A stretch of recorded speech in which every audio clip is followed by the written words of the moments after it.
दुनिया में कई बेहद खूबसूरत जगहें हैं जो सबके आकर्षण का केंद्र होती हैं। कोई जगह लवर्स पॉइंट के नाम से मशहूर होती है तो कोई अपने सनराइज या सनसेट के लिए जानी जाती है। वहीं कुछ जगहें सुसाइड पॉइंट के नाम से भी मशहूर होती हैं। लेकिन ये सभी स्थान इंसानी गतिविधियों के चलते ही मशहूर हुए हैं। पर क्या आपने कभी किसी ऐसी जगह के बारे में सुना है जहां आकर पक्षी सुसाइड कर लेते हो? जी हाँ, हमारे भारत में एक स्थान ऐसा भी है जो पक्षियों के सुसाइड पॉइंट के लिए जाना जाता है। दक्षिणी असम के दिमा हासो जिले की पहाड़ी घाटी में स्थित जतिंगा नामक एक ऐसा गांव है जो अपनी प्राकृतिक अवस्था के चलते साल में करीब 9 महीने तक बाहरी दुनिया से अलग रहता है। लेकिन सितंबर माह की शुरुआत से ही ये गांव खबरों में छा जाता है। सितंबर के बाद इस घाटी के आसपास तय समय के बाद नाइट कर्फ्यू जैसे हालात हो जाते हैं।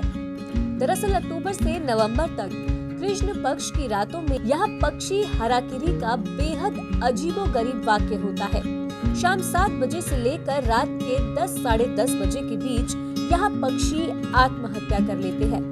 हैरानी की बात तो ये है कि इस जगह पर न केवल स्थानीय पक्षी बल्कि प्रवासी पक्षी भी पहुंचकर सुसाइड कर लेते हैं।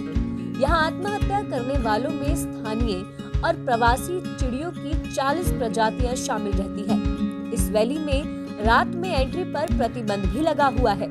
इंसानों के लिए सुसाइड पॉइंट जैसे ऊंची इमारतें या गहरी खाई यानी ऐसी जगहें जहां पर मौत सुनिश्चित हो सके। लेकिन पक्षियों के मामले में ये बात अलग हो जाती है।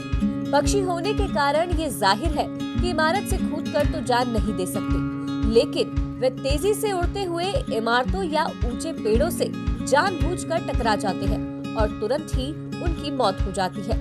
ऐसा इक्के दुक्के नहीं बल्कि हर साल हजारों पक्षियों के साथ होता है। ये बात अजीब इसलिए भी हो जाती है क्योंकि ये पक्षी शाम 7 से रात 10 बजे के बीच ही ऐसा करते हैं, जबकि आम मौसम में इन पक्षियों की प्रवृत्ति दिन में ही बाहर निकलने की होती है और रात में वे घोंसले में लौट चुके होते हैं। फिर क्या वजह है जो वह एक आध महीने के लिए अचानक अंधेरा घिरने पर घोंसलों से बाहर हजारों की संख्या में आते हैं और टकरा कर मर जाते हैं? जतिंगा गांव असम के बोरेल हिल्स में स्थित है। इस जगह पर काफी बारिश होती है और बेहद ऊंचाई पर स्थित होने व पहाड़ों से घिरे होने के कारण यहाँ बादल और बेहद गहरी धुंध का छाना आम बात है। वैज्ञानिकों की माने तो तेज बारिश के दौरान पक्षी पूरी तरह से गीले हो चुके होते हैं। ऐसे में जब वे उड़ने की कोशिश करते हैं तो प्राकृतिक रूप से उनके उड़ने की क्षमता खत्म हो चुकी होती है। यहाँ बांस के बेहद घने और कटीले जंगल भी है, जिनकी वजह से गहरी धुंध और अंधेरी रातों के दौरान पक्षी इनसे टकराकर दुर्घटना का शिकार हो जाते हैं। ज्यादातर दुर्घटनाएं देर शाम होती है क्योंकि उस समय पक्षी झुंड में अपने घरों की ओर लौट रहे होते हैं। वहीं कुछ वैज्ञानिक तर्क देते हैं कि जानवरों के दिमाग को ठीक से समझा नहीं जा सकता है। ऐसे में इस खूबसूरत घाटी में पक्षियों के सुसाइड के रहस्य को सुलझा पाना आसान नहीं है। जतिंगा गांव के लोग इसके पीछे रहस्यमय ताकत का हाथ मानते हैं।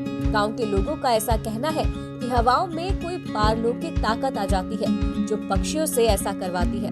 उनका ये भी मानना है कि इस दौरान इंसानी आबादी का भी बाहर जाना खतरनाक हो सकता है। सितंबर अक्टूबर के दौरान जतिंगा की सड़कें शाम के समय एकदम सुनसान हो जाती है। कथित तौर पर पक्षियों की आत्महत्या का सिलसिला साल 1910 से ही चला आ रहा है, लेकिन बाहरी दुनिया को ये बात 1957 में पता चली। साल 1957 में पक्षी विज्ञानी EGP किसी काम से जिटिंग आए हुए थे। इस दौरान उन्होंने खुद इस घटना को देखा और इसका जिक्र अपनी किताब the wild life of India में किया। देश विदेश के कई वैज्ञानिक इस घटना पर रिसर्च कर चुके हैं, लेकिन अभी तक सही वजह का पता नहीं चल पाया है। आप हमारे संतवाणी चैनल को सब्सक्राइब करें, वीडियो को लाइक करें, शेयर करें और हाँ, बेल आइकन पर क्लिक करना बिल्कुल ना भूलें ताकि हमारी किसी भी वीडियो की सूचना सबसे पहले आपको मिले।